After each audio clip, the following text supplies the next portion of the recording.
Semua manusia itu telah berbuat dosa. Nggak ada manusia yang kebal dosa. Semua telah berbuat dosa dan kehilangan kemuliaan Elohim. Dalam Roma 3 ayat 23, sebab semua orang telah berdosa dan telah kehilangan kemuliaan Elohim. Semua manusia, bukan dikatakan sebagian besar. Saudara dan saya termasuk.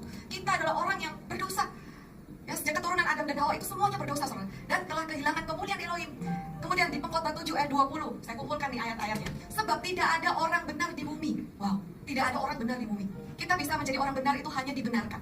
Tidak ada orang benar di bumi yang melakukan kebaikan dan tidak berdosa.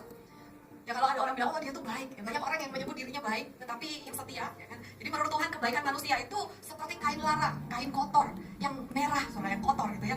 Dan Tuhan katakan bahwa tidak ada orang yang benar di bumi ini. Ada lagi perkataan Yesus dalam Yohanes 8 ayat 34, biar kita semakin mengerti ya, ada dasar-dasar firman Tuhan.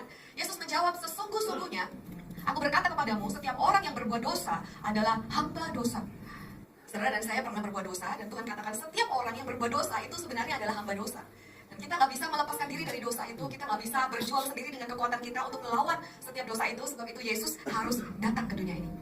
Rasul Paulus sendiri mengatakan, ini yang membuat kita itu, wow, kalau Rasul Paulus aja mengatakan seperti ini, itu saudara lihat pergumulannya. Rasul Paulus katakan, apa yang baik yang aku kehendaki tidak aku lakukan.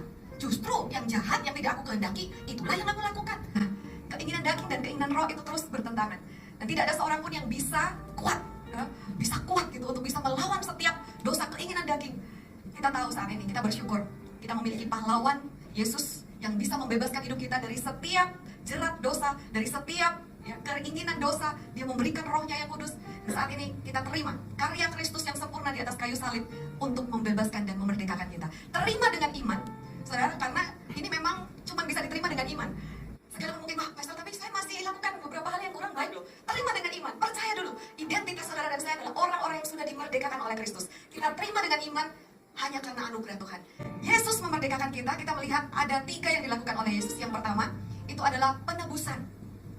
Dia turun ke dunia ini hanya untuk menebus setiap dosa kita. Kita dulu adalah hamba dosa, dan kita tahu kalau hamba dosa itu pasti ujungnya kepada kematian, kepada maut, keterpisahan dengan Bapa. Tapi Yesus datang untuk menebus kita. Kita yang seharusnya menjadi milik iblis, kita yang seharusnya menjadi milik musuh karena dosa, karena hukum, kita harus terima semua akibat-akibatnya. Tapi Yesus datang melakukan penebusan. Perhambaan yang membebaskan itu cuma satu. Ketika kita mengabdi, kita menjadi hamba Kristus. Amin. Yang kedua, apa yang Yesus lakukan? Bukan hanya dia mengerjakan penebusan, tetapi Tuhan juga mengerjakan pengutusan. Yesus datang ke dunia ini karena dia diutus oleh Bapa. Dia ngikut maunya Tuhan, maunya Bapa, untuk menyelamatkan dunia, untuk mati. Tuhan itu datang ke dunia ini tujuan cuma satu, untuk mati.